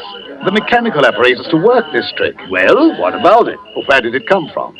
Such things don't grow on bushes. No, but they do grow on riveting machines. Riveting machines? Yes, such as the riveting machine they're using on the air raid shelters along the seawall. Would you care to tell us, Dr. James Norwood, why you and your friend Wellman have been playing all these tricks? Head back! Jim Norwood, is this true? Why, of course it's true, Mr. Morley. Don't be so gullible. Jim and George Wellman doing all this? I don't believe it. Take a look at their faces, young lady. Did you ever see a guiltier-looking pair? So we look guilty, do we? Frankly, you do. We played the whole game and convinced the village there was an invisible man. Is that it? Yes. You worked the glove trick in your own house. And Wellman worked the air trick with his own equipment. Everything else was nothing but a pack of lies and a lot of atmosphere. Playing conjurers and making a blasted hash of it. Is that all, Professor Ann Smith? Well, remember, you brought this on yourself. I didn't want to expose you. No, Professor. I bet you didn't. Easy, George. Take it easy. Jim, is this true? Before you start pitching into me, Janice, let me have my word first. Do you remember what I said to you at the church tonight? At the church? Yes, I asked you to remember something, even if you didn't understand it. All right. Can you remember what it was? Oh, Jim, please. You're only trying to evade this. Oh, I'm so confused now, I don't remember anything. All I can think of is this horrible business and what's behind it. Father can't believe his ears, and I'm not much better. We've practically idolized you. All we want you to do is answer a straight question. Jim, are these accusations true? Yes, they are true. Doubtless he had a good reason, Janice. Doubtless he had a good reason. Yes, we had a good reason. The very best reason in the world. You had a good reason for scaring people half to death and trying to kill poor old Henry Emmett? We didn't mean any harm against Emmett. That was an accident. But you dare to defend yourself now? Yes, just that. Before we go home, Father, shall we apologize to Professor Ann Smith? I hope he'll try to think better of English hospitality. Good, Janice, good. I hope he will, too. You hope he will. Listen, Janice, before you act on any belief, you have to be absolutely sure in your own mind. George and I had to prove something, and now I'm glad to say we have proved it. Oh, I can't stand this any longer. If you have anything to say, go on and say it straight out. What was it you had to prove? We had to prove to our own satisfaction that this pretended American who calls himself Professor Ann Smith... Pretended American? Who calls himself Professor Ann Smith? We had to prove that this pretended American was no other than Karl Heinrich von Keist, the celebrated stage magician from the Winter Garden Theater in Berlin. What? Whose real job is to find the camouflage aerodrome near Bury St. Edmunds. No. He explained his own tricks very nicely, George. We'll swear out a warrant in the morning.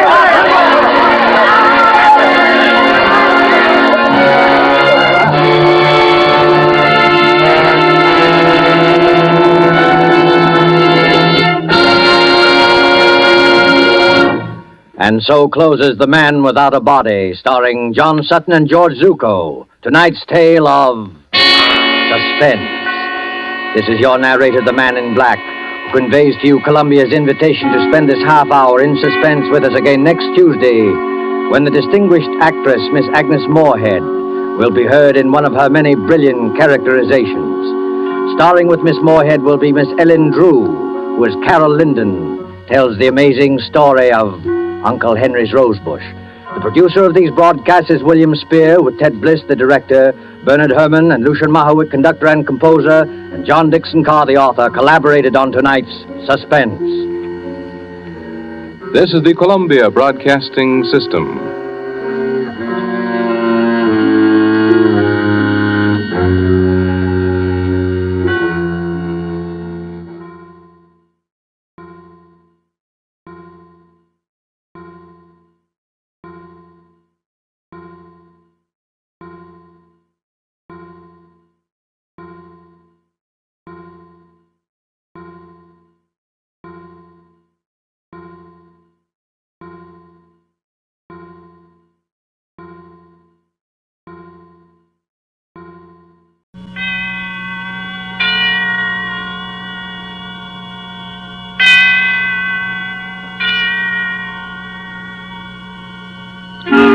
Suspense.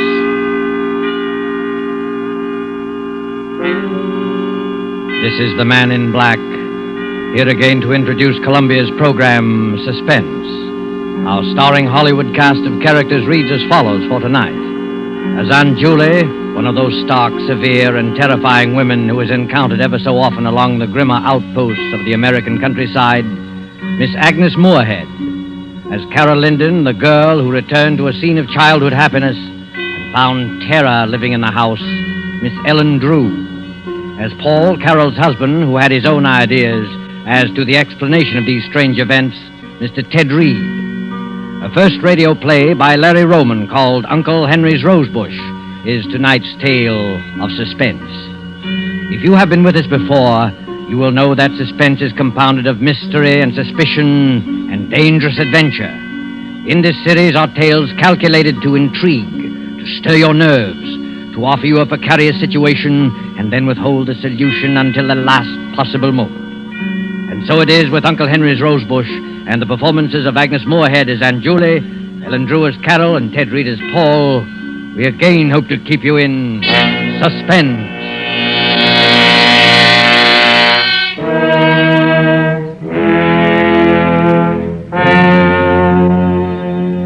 I shall tell you the story exactly as it happened. There's no use pretending. I'll never forget, and I know I'll not awake and find it all a dream. It's real, and for the rest of my life, I shall know it's real.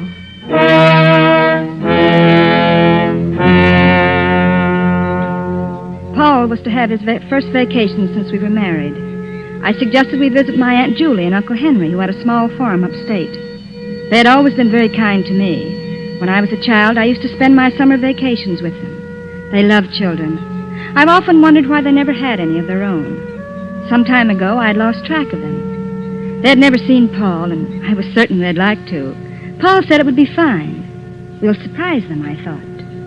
We were the ones who were surprised.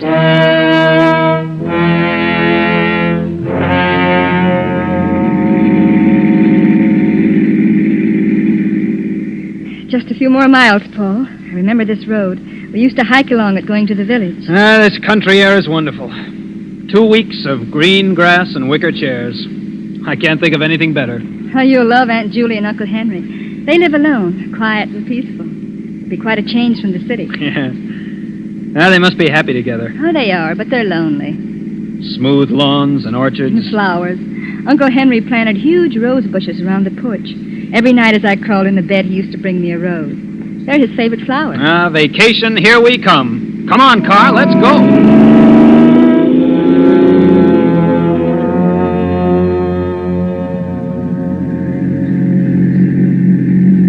Just around the bend. Here we go.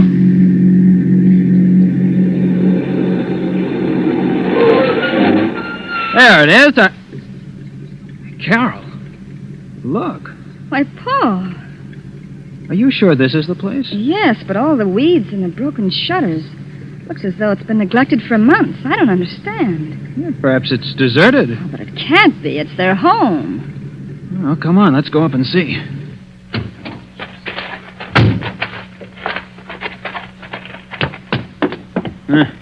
The dirt on this porch must be an inch thick.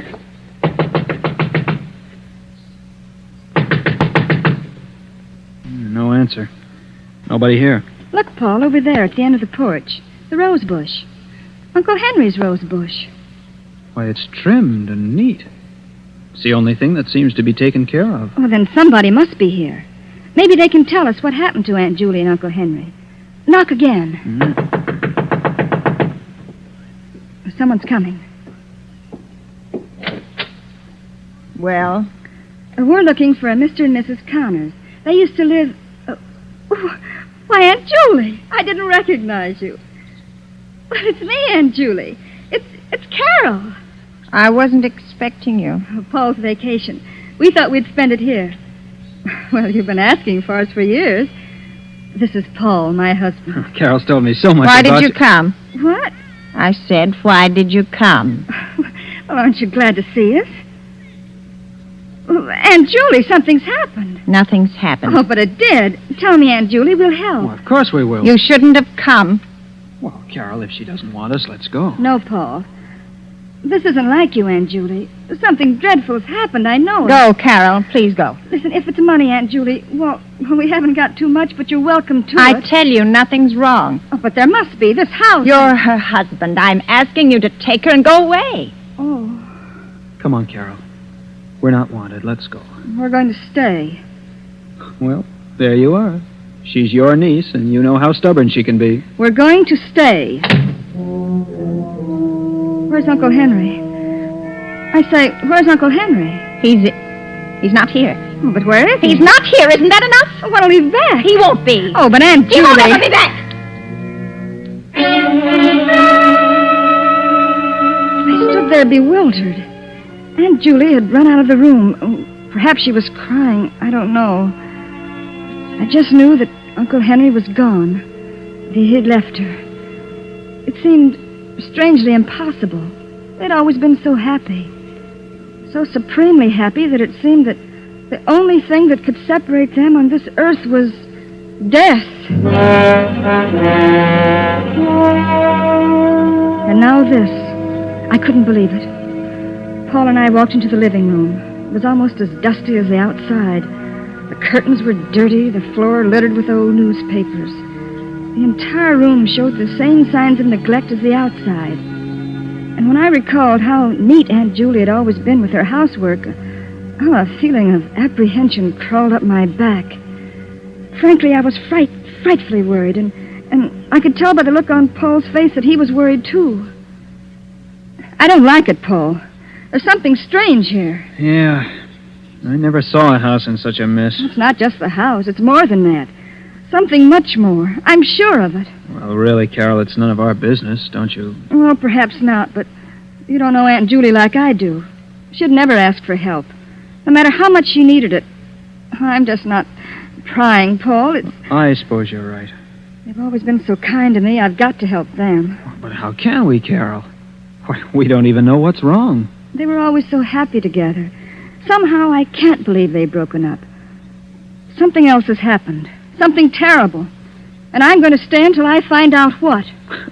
Well, in that case, we better find a place to sleep. All the bedrooms are upstairs. Come on. Right. Wow. Look at the dust on the banister. I bet this place hasn't been cleaned in a month. Paul. Huh? Did you see the way she looks? Yeah. Gee, her face seems completely wrinkled with worry. No wonder I didn't recognize her. She seems much older and frightened. Well, do you think she's ill? I don't know. I wish I did. Wow, look at that hall. Gloomy and dirty. Where do these doors go to? Well, that one's to Aunt Julie's room, and this one's Uncle Henry's. The one across the way is the spare. I guess that's ours. Well, let's go in. Wow. What a mess. Well, might as well get busy cleaning. Yeah, there's nothing like a good round of house cleaning before supper. Paul, so long as Uncle Henry's not here, maybe we can take his room. It's got an adjoining door to Aunt Julie's, and then in case she needs us, we'll be near. Okay. It doesn't matter to me which room we clean. Let's go. Here. It's this one over here. Well, this is... Paul, look. It's all clean and neat. Well, I'll be darned. It's the only clean place in the whole house. I don't understand.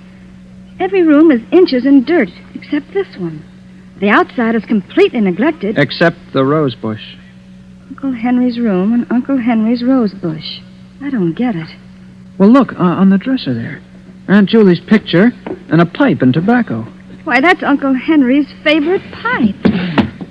Drawers full of shirts, socks, underwear. Carol, if your uncle went away, why did he leave this? I don't know. Strange, but... What's that paper, Paul? Why, it looks like...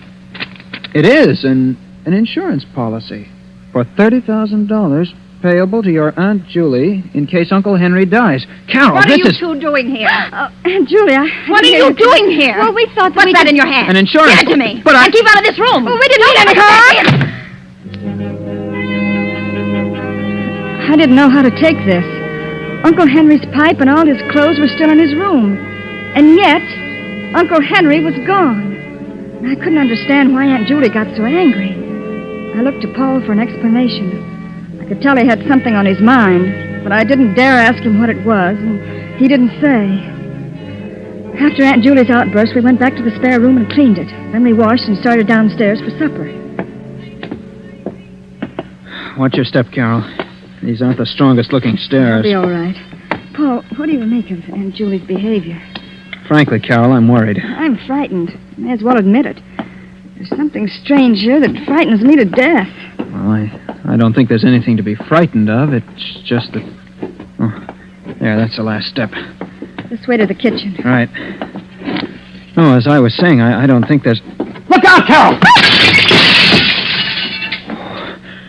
Wow, that was close. That vase just missed you. A vase? Yes, and it was a heavy one. The one at the top of the stairway. Oh, if it would have hit me. Yeah.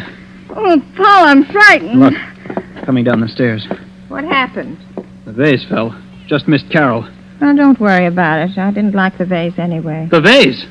What about Carol? She almost got killed. Never mind, Paul. It was an accident. An accident? We were just going in for supper, Aunt Julie. Care to join us? Well, Oh, come on, Aunt Julie. It'll do you good. Oh, all right. Here. You two sit right down. I'll have something prepared in a minute. I'm not very hungry. Oh, nonsense, Aunt Julie. I'll fix something that'll make your mouth water. You know, when Carol and I get through cleaning this place up, it'll look just like new. Yeah? Sure. I think when Carol and I have a family, we'll take them to a farm. Really? Yes, yes. You know, this place would be swell for children. Oh, what do you mean? What did I say? What's the matter? What's the matter with Aunt Julie? Where's she going? I don't know. I was just trying to make conversation. Just talked about children on a farm, that's all. Oh, Paul, I'm frightfully worried. Do you think we ought to call a doctor for her? I don't know. We have to do something. She certainly doesn't look too well.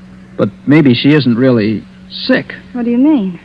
Well, maybe if your Uncle Henry did leave her, well, then maybe... You mean she still loves him? It's possible, but... Oh, but you don't really believe it. Oh, Carol, I don't know what to believe. I just know something's wrong. Uh-huh. I'm not hungry, Paul. Me either. Let's go for a walk. Maybe we can figure something out. Country's so peaceful and beautiful in the night. Yes, it is. I wish you could enjoy it. But I can. Oh, don't try to fool me. Your first vacation in years, and you run into this. Well, we have to help her. Of course. But how? Yes, we don't even know what's wrong. She not only won't tell, but we can't get near her long enough to talk to her. Suppose Uncle Henry really did leave her. He may have gone off in a huff. That would account for the clothes being here. Well, perhaps. And suppose she still is in love with him. Well, that would account for... But even if that's so, could that make her feel so badly? Make her act like this? Not talking, neglecting everything? Everything except his room and his flowers. I don't know. A woman's love is a strange thing. If you left me, I don't know what I'd do. Well, if that is the case, the thing to do is to make her forget. That won't be easy. No, I don't imagine it would be. But suppose we take her to the city with us until she forgets. Well, we could ask her at least. Yeah. Yeah, come on. Let's go find her. Oh. Hey, watch out. You almost fell. I tripped. I'm all right. Look, Paul. What? Look what I tripped over. It's a mound of freshly dug earth. Well, what's that for? Paul, it looks like a grave. Oh, don't be silly. Why, it's just a... Forget it. Come on, let's find Aunt Julie. Paul, that... Forget it. Say, what's that building over there? That's the barn. There used to be a swell old cow there with a bell around her neck and chickens and ducks and all sorts of pets. Yeah, this must have been a happy place. It was, but now... Paul, standing by the barn, it's Aunt Julie. Come on, let's ask her now. Aunt Julie! What you doing? Following me? How could you? Well, it was a nuisance. Oh, Aunt Julie. Oh. A cat. With its neck wrung. This was the first indication of Aunt Julie's ruthlessness. It seemed so unlike the Aunt Julie that I knew. She was always kind. But there was no mistaking the anger in her eyes as she stood there in the dim moonlight, the strangled cat in her hands. She killed it, she said, because it was a nuisance. If she could do that, what else was she capable of doing? Paul and I went into the house. We went upstairs and put the finishing touches in our room and went to bed. I couldn't sleep. And as I watched the moon make its slow, solitary way across the heaven, I kept thinking, Paul and I are also a nuisance. Paul and I are also a nuisance. Toward midnight, I became drowsy and was just beginning to fall off to sleep when I heard footsteps in the hall. Paul. What? Paul, wake up. What is that? Shh. I hear footsteps in the hall. Footsteps? I don't hear anything. There. Hear it? Yeah. Must be Aunt Julie. Well, what would she be doing up this time of night? I don't know, but who else could it be? Well, I'll go see. I'm coming with you. Now, quiet. Don't put on the light. I can't see. Oh, yes. Now I can. It is Aunt Julie. She's walking down the hall. I think she's coming this way. Quiet. Shh. I think she's... What's she got in her hand? Looks like a scissors. Scissors? Yes.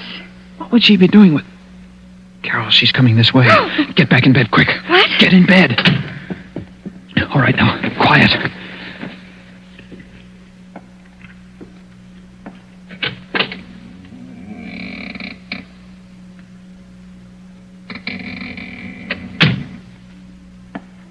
She went out. What? Yeah. She just looked in and left. Do you think she knew we were awake? I don't see how. Let's follow her. All right.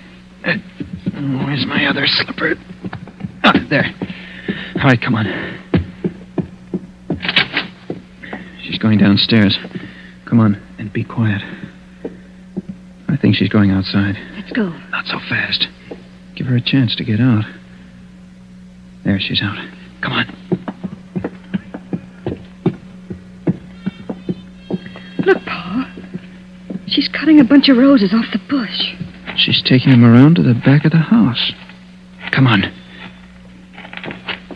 Here. Now get down behind this bush. Look! Paul! She's going over to that mound and placing the roses on it. Paul! Shh. But, Paul, it looks like... Quiet, Carol. She's kneeling beside it.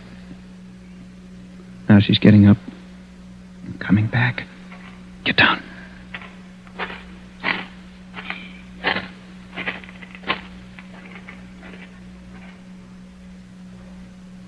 She's gone.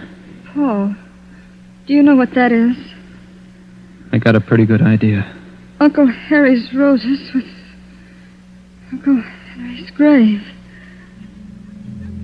I said it. I said it without thinking. Of course, we had no way of knowing Uncle Henry was dead. We had no way of knowing that was Uncle Henry's grave, or that it was a grave at all. But at that moment, stooping behind the bush in the blackness of the country, we felt it, not knowing why. Paul and I went back to our room as quickly and as silently as possible. Needless to say, we didn't sleep anymore. We just kept looking at each other, asking ourselves questions, trying to analyze our feelings. Soon we could see the streaks of dawn coming up over the treetops, and we slept the early morning hours trying to convince each other that our thoughts were ridiculous. Frankly, I don't think we succeeded. Finally, we decided not to mention it, to go on with the cleaning the next day as we'd planned, to make believe nothing had happened until we had proof. That day we spent cleaning, and all day Aunt Julie was nowhere to be seen. Yet I had a strange feeling that someone was watching our every move. Toward evening, Paul and I sat down for a bite to eat. More coffee? Oh, thanks. I wonder where Aunt Julie is. I don't know, Carol. That's a strange aunt you've got. Yes. Paul, look. The window. What is it? Oh, I saw someone looking in. What? There's no one there now. But I'm sure I saw... Probably just a shadow. Yes, probably just a shadow. You're on edge, Carol. I'll be all right. Finish your coffee. I'll start cleaning the bathroom. We'll both work on the kitchen. And I'll take care of the downstairs. All right. Paul, you look worried. Well, you know, this whole crazy business. Let's not talk about But putting roses on a... I'm sorry, Carol. It's you I'm really worried about. If something should happen to you, I'll never forgive myself. Nothing will happen. I'll finish your coffee. I'll start cleaning the bathroom. Okay, Carol. I won't be long. Well, isn't too bad. There's the sink. Some hot water. There, that's it. A wash rag around the sink bowl.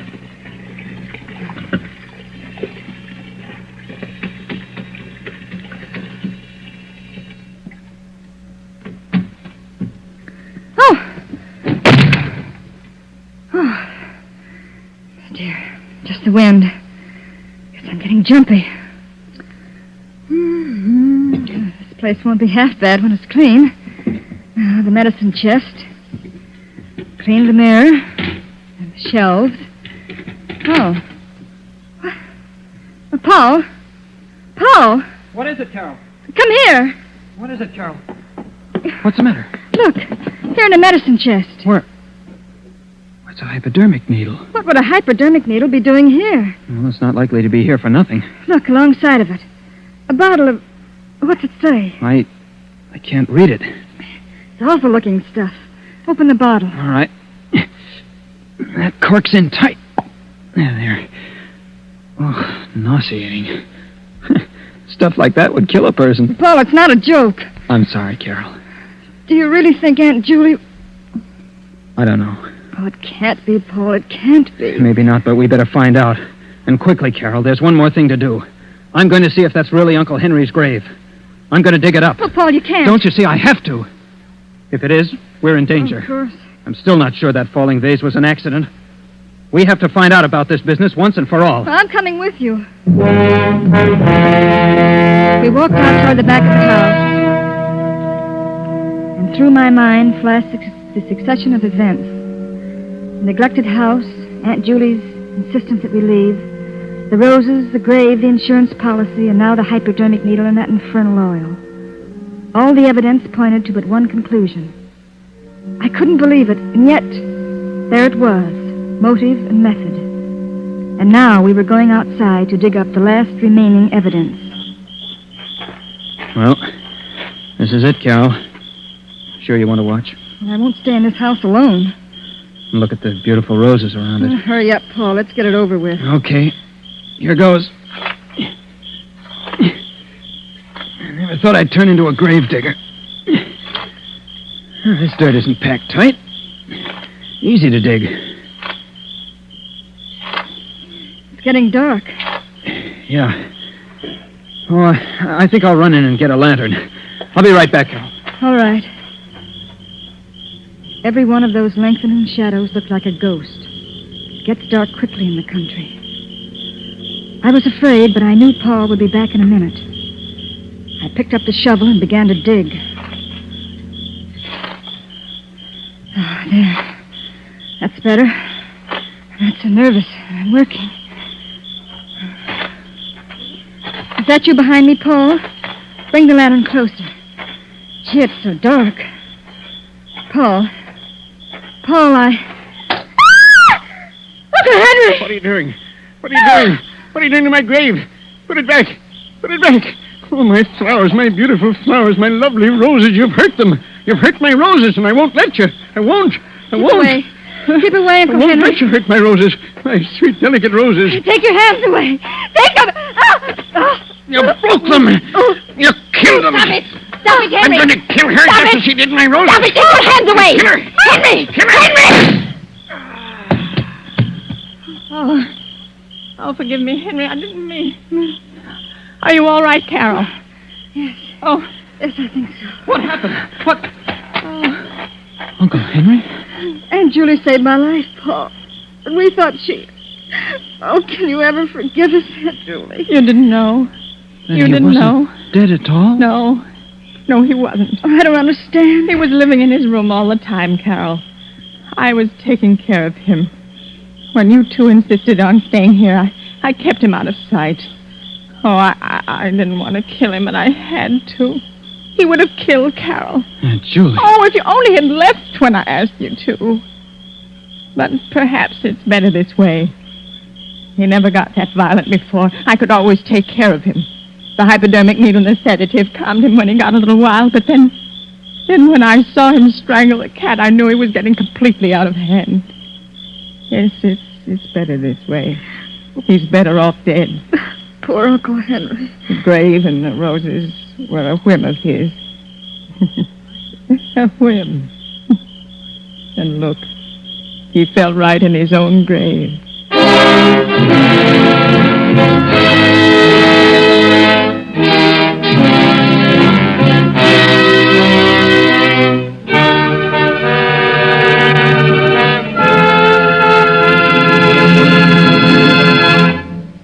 And so closes the story, Uncle Henry's Rosebush, starring Agnes Moorehead, Ellen Drew, and Ted Reed. Tonight's tale of suspense. This is your narrator, the Man in Black, who conveys to you Columbia's invitation to spend this half hour in suspense with us again next week, same time, when we will present another flowery bouquet of suspicion and terror and a homicidal maniac at large. Only this time, the roses will be white. The story will be The White Rose Murders by Cornell Woolrich, the tale of a killer who trademarked his crimes by leaving a white rose on the victim. Our star will be Maureen O'Hara. The producer of these broadcasts is William Spear, with Ted Bliss, the director, Bernard Herrmann and Lucien Mahowick, conductor and composer, and Larry Roman, the author, collaborated on tonight's Suspense.